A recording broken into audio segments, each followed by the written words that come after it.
함께 기도드리겠습니다. 하나님, 믿음으로 한날의 창문을 열게 하심을 감사드립니다. 성령의 도우심으로 믿음으로 생각하고 행동하고 일하는 저희가 되게 하옵소서. 실수가 있어도 주님을 신뢰함으로 회복하는 능력을 얻게 하옵소서. 잘못된 선택이 있었어도 주님을 바라봄으로 올바른 길로 돌아오게 하옵소서. 모든 일을 판단할 때 주님을 믿는 자로서 분별하게 하옵소서. 행동할 때 주님보다 앞서지 않는 지혜와 절제가 있게 하옵소서. 해야 할 일이 있을 때 주님께 맡기며 감당하는 경건한 습관이 있게 하옵소서. 병상에 있는 사랑하는 환우들을 붙잡아 주옵소서. 가정에서, 병원에서 안정과 치료, 재활훈련 받는 모든 시간들 하나님께 맡깁니다.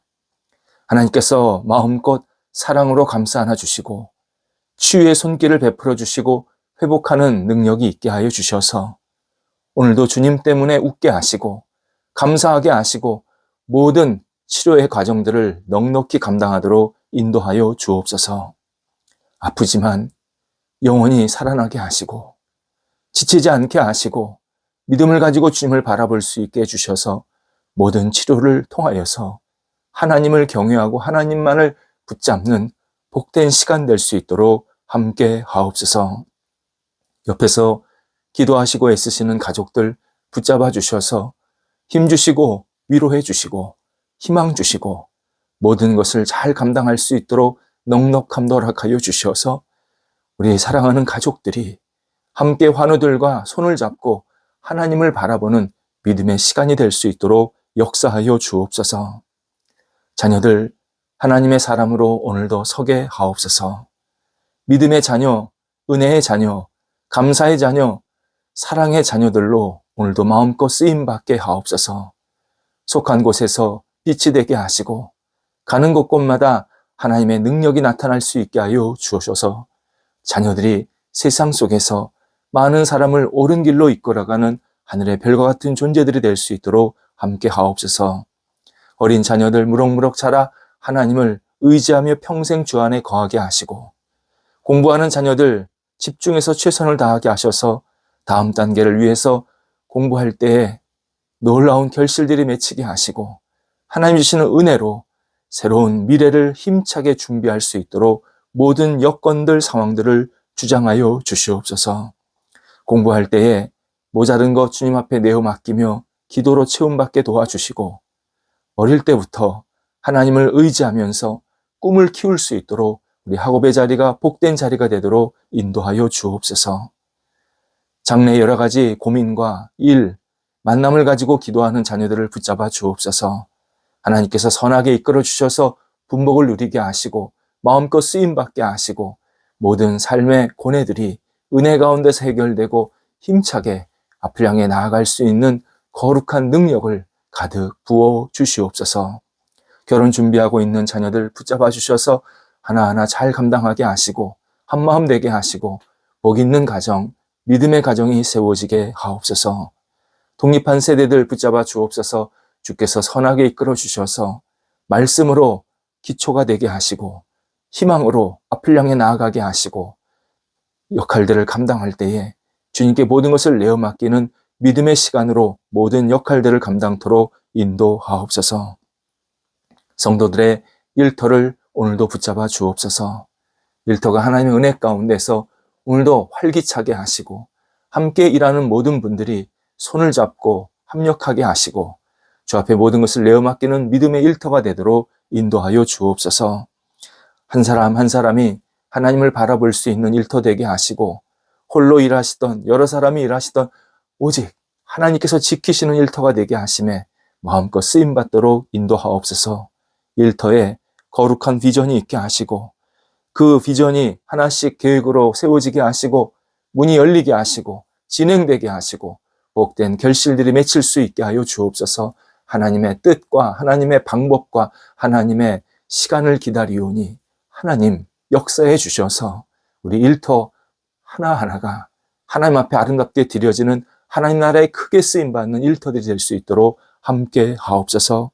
어려움이 있는 것 주님께서 아십니다. 잘 이겨내게 하시고 이 어려움을 이겨내면서 하나님을 만나고 의지하며 하나님이 주시는 분복으로 다시 새롭게 충만히 채워질 수 있도록 역사하여 주시옵소서. 출타하는 성도들을 붙잡아 주옵소서. 오고 가실 때 성령께서 함께 하시고 주님의 은혜가 넘치게 하시고 소기의 목적을 잘 달성하고 돌아오실 수 있게 하옵소서. 저희 주변에 어려운 이웃들이 있나이다. 하나님 함께 해주셔서 주님께서 위로와 소망을 주시고 주님의 손을 붙잡고 일어서게 하시고 여러 가지 어려운 상황 속에서도 하나님을 놓치지 아니하도록 인도하여 주옵소서. 마음이 외롭지 않게 하시고 삶의 환경이 척박해지지 않게 하시고 더 나아지게 하시고 주님께서 친구 되어 주셔서 동행하심에 모든 어려움들을 극복하면서 다시 주님과 힘차게 일어날 수 있고 날개짓하며 살아갈 수 있도록 저희 주변의 모든 어려운 분들을 붙잡아 주시옵소서. 우리 성도들이 어려운 분들을 위해서 함께 기도하며 손을 나눌 때에 은혜 가운데에서 성도들의 손길이 복되게 하시고 성도들이 많은 사람들에게 힘을 주고 은혜를 나누며 복의 통로로 살아갈 수 있도록 성령께서 날마다 동행하시고 능력을 가득 베풀어 주시옵소서. 우리 성도들은 오늘도 자천하는 마음으로 쓰임받게 하시고 가시는 곳곳마다 하나님의 거룩한 능력이 나타나도록 인도하옵소서. 예수님의 이름으로 기도드립니다. 아멘. 오늘 우리에게 주시는 하나님의 말씀은 구약성경 예레미야서 1장 4절에서 7절 말씀입니다. 예레미야서 1장 4절에서 7절 말씀입니다. 살아계신 하나님의 말씀을 봉독합니다. 여호와의 말씀이 내게 임하니라. 이르시되 내가 너를 모태에 짓기 전에 너를 알았고 내가 배에서 나오기 전에 너를 성별하였고 너를 여러 나라의 선지자로 세웠노라 하시기로 내가 이르되 슬프도소이다. 주 여호와여 보소서 나는 아이라 말할 줄을 알지 못하나이다 하니 여호와께서 내게 이르시되 너는 아이라 말하지 말고 내가 너를 누구에게 보내든지 너는 가며 내가 내게 무엇을 명령하든지 너는 말할지니라. 아멘. 본문은 예레미야가 하나님께 사명을 받는 장면입니다. 선지자들은 모두 하나님께 거룩한 사명을 받게 되는데 예레미야도 그런 사명을 받게 되는 이 장면을 보여주는데 다른 선지자와 달리 정말 독특하고 그리고 강렬한 그 사명 받는 장면을 우리들에게 소개해 줍니다. 5절에서 하나님은 연속해서 동사 시제로 말하면 과거 시제를 사용하셔서 예레미야에게 사명을 주십니다. 너를 알았고, 하나님께서 예레미야를 알았고, 과거 시제입니다. 너를 성별하였고, 구별하였고, 너를 선지자로 세웠노라. 이렇게 과거형으로 모두 사용하고 계십니다. 이미 예레미야가 태어날 때부터 하나님께서는 예레미야를 선택하셔서 거룩한 사명자로, 선지자로 불러주셨다라는 뜻입니다. 하지만 예레미야는 이 사실을 지금까지 몰랐습니다. 자신은 선지자는커녕 많이 부족한 가문 배경에서 부족한 사람으로 태어났고 지금껏 생활하고 있다. 그것이 지금 예레미야의 정체성이었습니다. 예레미야는 아나돗이라는 마을 제사장 힐기야의 아들로 태어납니다. 아나돗, 예루살렘에서 외곽 지역에 있는 변방의 마을입니다. 별로 그렇게 주목받을 수 없는 시시한 마을입니다. 역대상 6장에 의하면 아나돗은 원래 베냐민 지파, 제사장들은 레위 지파입니다. 아나돗은 베냐민 지파 사람들이 모여 살던 지역이었습니다. 제사장 마을이 아니었습니다. 제사장은 보통 성전이 있는 예루살렘에서 살았습니다. 그래야 성전 중심에서 여러 가지 역할들, 일들을 감당할 수 있었기 때문입니다. 그런데 제사장 가문이었던 예레미야가 아나돗에 살게 된 연유가 있습니다. 구약성경 열왕기상 2장에 의하면 솔로몬의 형이 아도니아입니다. 아도니아는 솔로몬의 이복, 형제입니다. 형입니다. 그런데 이 아도니아가 솔로몬의 왕위를 늘 탐했습니다. 어떻게 하면 저 왕위를 내가 가져올 수 있을까 생각한 겁니다. 왕위는 본디 자신의 것이었는데 솔로몬이 뺏어갔다. 솔로몬에게 잘못 갔다. 그런 생각을 하고 있었습니다. 이에 아도니아는 솔로몬의 어머니, 그리고 자신에게는 생모는 아니지만 법적인 어머니인 밧세바에게 수넴 여인 아비삭을 나에게 달라라고 요청을 하게 됩니다. 아비삭, 다윗이 마지막에 몸이 아플 때 옆에서 수종 들던, 그러니까 병간호하던 여성이었습니다. 다윗은 아도니아에게는 아버지고 밧세바에게는 남편이 되는데 그 아버지를 마지막에 수종 들던 수넴 여인 아비삭을 자기한테 달라고 요청을 한 겁니다. 아비삭은 정식 왕비, 다윗의 왕비는 아니었습니다. 그냥 말 그대로 병간호만 한 겁니다. 그런데 왕궁에서는 아비삭이 마지막까지 다윗과 함께 있었기 때문에 그만한 존중도 해주었고 대우도 해주는 그런 상황이었습니다. 그런 아비삭을 아도니아가 자기한테 달라고 이야기하는 겁니다.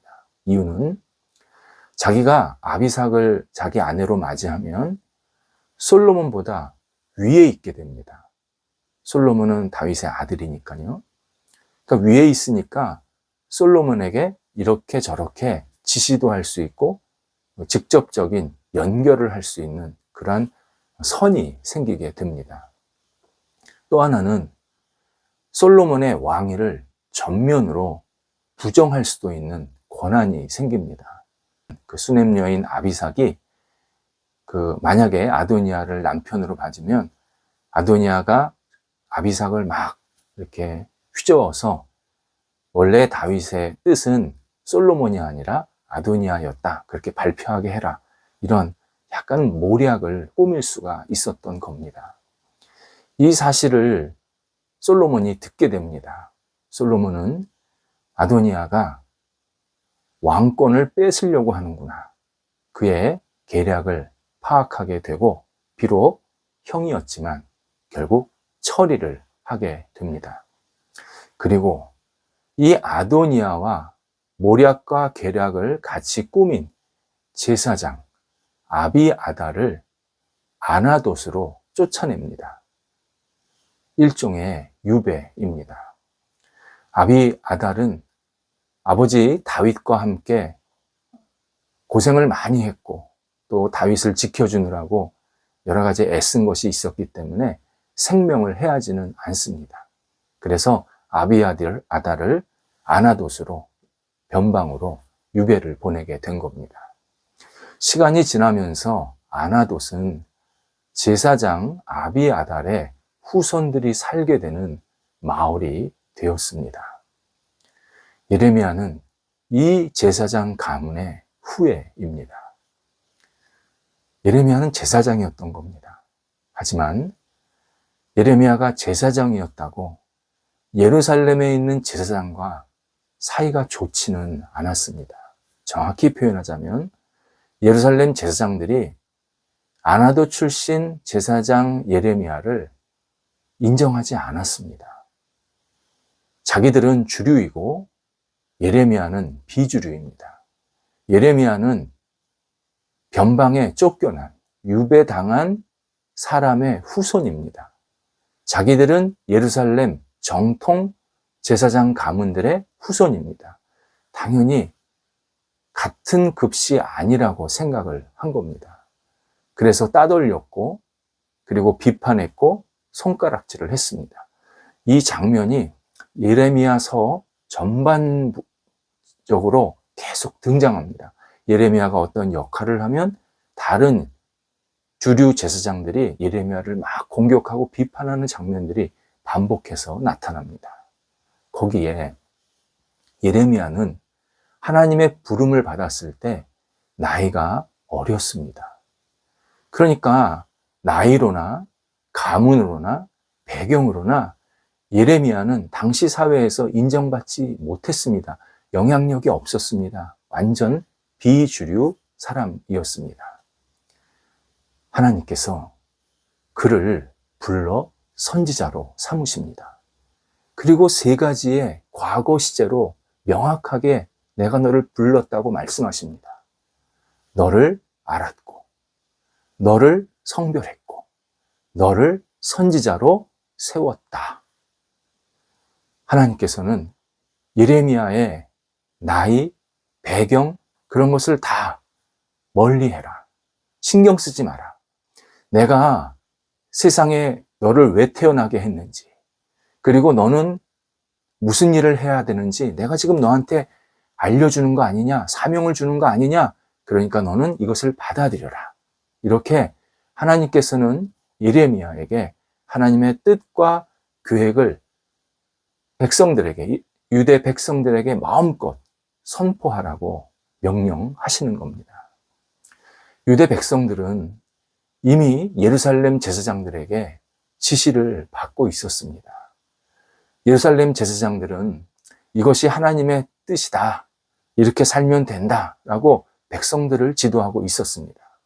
하나님은 그들의 가르치는 내용이 하나님의 뜻이 아니라고 말씀하시는 장면입니다. 예루살렘 제사장들이 하나님의 뜻을 전하는 것이 아니라 자신들이 말하고 싶은 것, 자신들에게 유익이 되는 것, 백성들을 현혹시키는 내용들을 전할 뿐이라고 경고하시면서 예레미야가 올바른 하나님의 뜻을 전하라고 사명을 주시는 이 장면입니다. 하지만 예레미야는 6절에서 슬픕니다 라고 첫 마디를 뱉습니다. 슬픕니다. 하나님께서 자신에게 사명을 주고 계시는데 정작 예레미야는 슬픕니다. 고백을 합니다. 하나님께서 주시는 이 거룩한 사명을 받을 수 없다는 거부의 의사 표시입니다. 이유를 나는 아이라 말할 줄 모릅니다. 2가지였습니다. 나는 아이라 나이가 적다는 겁니다. 말할 줄 모릅니다. 능력이 없다는 겁니다. 인간적으로 보면 이 이유들은 타당합니다. 예레미야는 정말 나이가 적었고 예루살렘 제사장들에 비해서 훨씬 나이가 적었고 주류 제사장들과 같이 어울릴 수도 없었습니다. 거기에 다른 곳에서 확인하게 되면 예레미야는 매우 조용한 성품을 가진 그러한 인물이었습니다. 능력도 그렇게 출중하다고 볼 수가 없었습니다. 이때 7절에서 하나님은 그에게 3가지를 말씀하십니다. 너는 아이라 말하지 말라. 내가 너를 보내면 너는 누구에게든지 가라. 그리고 3번째가 가서 내가 내게 명령한 것을 말하라 였습니다. 먼저 육체의 나이를 따지지 말라고 말씀하십니다. 나이는 인간의 숫자란다. 하나님의 일을 하는데 아무런 걸림돌이 되지 못한다. 하나님께서 너에게 뭘 맡겼으면 너는 그것을 얼마든지 할 수 있단다. 이렇게 이야기를 해 주십니다. 본문에서는 나이가 적다는 것을 하나님께서 개념하지 말라라고 말씀하셨지만 이게 반대도 마찬가지입니다. 나이 많은 것도 하나님의 일을 하는데 걸림돌이 되지 않습니다. 내가 나이가 적다고 또는 내가 나이가 많다고 나는 하나님을 할 수 없다라고 말하는 것은 하나님께서 어떤 역할을 하게 하실 때 나한테 스스로 걸림돌이 되는 거지 하나님께 걸림돌이 되는 것은 아님을 분명히 우리는 받아들여야 합니다. 두 번째가 담대하라는 뜻입니다. 내가 누구에든지 보내면 넌 가면 된다. 담대히 가면 된다. 그러니 주저하지 말라 말씀하십니다. 세 번째가 내 역할 하라는 겁니다. 너는 내가 너한테 말하라 그러면 말만 하면 된다는 겁니다. 그 다음 일은 하나님께서 이루시겠다 약속을 하십니다. 우리가 이 땅에서 생활을 할 때 어떤 역할을 하게 됩니다. 그때 두 가지를 늘 염두에 둬야 합니다. 하나는 하나님께서 주신 이 사명과 목표가 나에게 있는가? 반드시 먼저 물어야 합니다. 이 거룩한 사명과 목표가 없으면 나는 계속 인간적인 행동밖에 하지를 못합니다. 나는 지금 하나님이 주신 사명과 목표를 붙잡고 있는가? 두 번째는 하나님께서 주신 사명에 내가 순종하고 있는가? 이것을 계속 물어야 합니다. 하나님은 우리 각자에게 하나님의 뜻을 이룰 수 있는 능력, 곧 잠재력을 주셨습니다. 장사를 통해서, 직장 생활을 통해서, 사업을 통해서, 어떤 만남이나 관계를 통해서, 또 가정생활 등을 통해서 주님의 뜻을 이룰 수 있는 잠재력을 주셨습니다. 사람들은 하나님께서 나에게 주신 목적 잘 알지 못합니다. 제대로 볼 수 없습니다. 왜? 사람들이 나에게 주신 목적을 잘 모르기 때문입니다. 그런데 나에게 주신 이 사명, 그리고 목적을 받은 이 사람은 반드시 그 사명이 무엇인지를 알아야 합니다. 그리고 그 사명을 이루기에 충분한 잠재력을 같이 주셨다라는 사실도 믿어야 합니다. 신앙인에게 필요한 것은 주신 사명에 올바르게 반응하는 능력입니다. 거절하고 못한다라는 이 생각과 말은 결코 그리스도인들에게, 하나님을 믿는 사람들에게 어울리는 단어가 아닙니다. 그러면 우리 생활이 허비하게 됩니다. 그냥 잘못된 일을 계속 반복하게 됩니다. 잠재력을 주신 하나님을 믿어야 합니다. 내게 어떤 거룩한 열망이나 희망이나 사명이나 어떤 목표가 생겼다.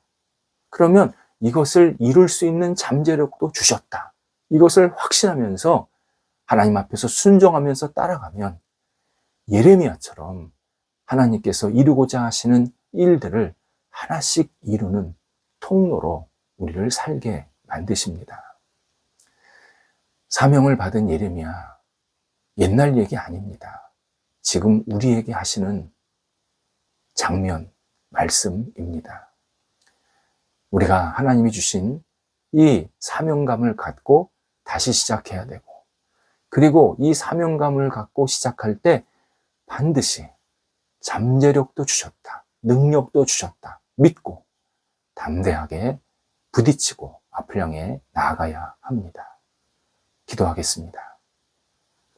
하나님, 저희가 주님 안에서 하나님의 부르심을 받게 하시고 하나님의 영광을 위해서 쓰임받게 하신 것 감사를 드립니다. 오늘도 저희의 삶의 자리에서 하나님의 영광과 뜻을 이루며 주께 주신 이 사명을 마음껏 펼쳐나갈 수 있도록 인도하여 주옵소서.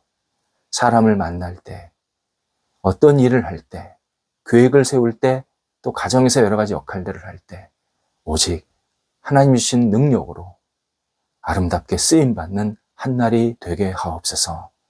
예수님의 이름으로 기도드립니다. 아멘.